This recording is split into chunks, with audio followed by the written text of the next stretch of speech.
So we finished our video last time with taking off the bearings from the crankshaft and out of the crankcase. So today it was time to replace them with all new bearings. The inner ring for the flywheel crankshaft just needed a little massaging and it just popped right into it. While the outer one, as much of the hassle it was to take out, it actually also almost fell right in. With the right punch, it just needed a couple of bangs and it was right there. Every time I make sure I heat my cases above 55 degrees Celsius, and I use the right punches to put my bearings in. In this case, I basically just use the old bearing as a guide to punch this in. It needed to go a little bit deeper in the case, as you can see here, and the old bearing really helped.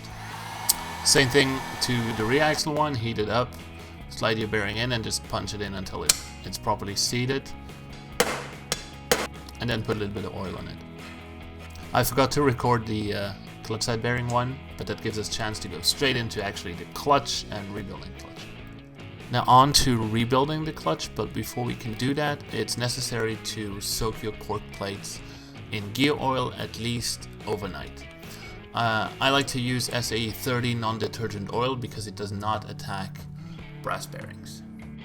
So in order to rebuild the clutch, I like to use rubber gloves to keep everything clean, and I like to use my clutch compressing tool.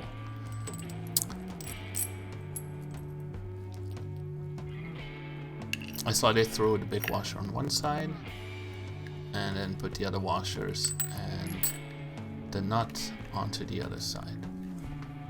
I can clamp it right into my vise and compress my clutch. You can see here the plates are slowly going down.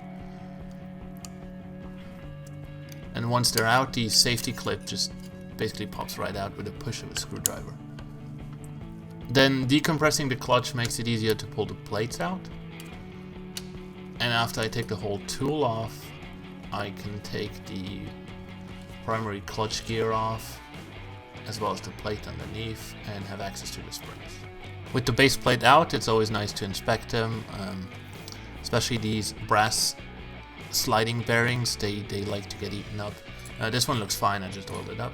And then it was time to take the old springs and the old plates and toss them all away. Or keep them, because I like hoarding. And before the new springs come in, I put a little bit of blob of oil into the spring cups. And then I can put all 7 springs right into its designated cups and take the base plate and put it right on there. At this point the springs won't move again, so we can oil up the base plate a little bit just to get everything nice and lubed up. And then put the clutch cog back on. And we need the tool again to compress it all together. After putting on new gloves, I give everything just a quick little clean because I want to work neatly before I get to assembly. The clutch cork plates have been soaking in oil at least overnight, and we can get to assembly. We use a double-sided cork plate first, then put one of the metal ones in between. Next up is the second double-sided cork plate, followed by the second metal plate. And then last but not least, the one-sided cork plate with the metal facing upwards. Here I needed to compress the clutch a bit more, but then the safety clip just slips right in. You can see it's seated right in its little groove.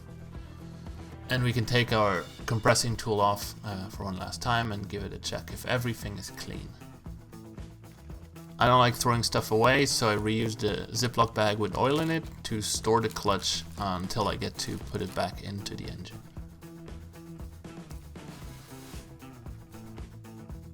That's it for today. In the next video we'll have a look on how to rebuild the primary drive, replace all the springs and rivet them in properly. So before I let you go today, I would like to bring your attention to our newly launched Facebook page. I put the links in the comments below, which keeps you updated on our new YouTube releases, as well as on our Instagram and Twitter feed. So if you could pop over there, give it a like, you will never miss anything. Until then, don't forget to subscribe, comment, like, all that good stuff, and I'll see you in the next video.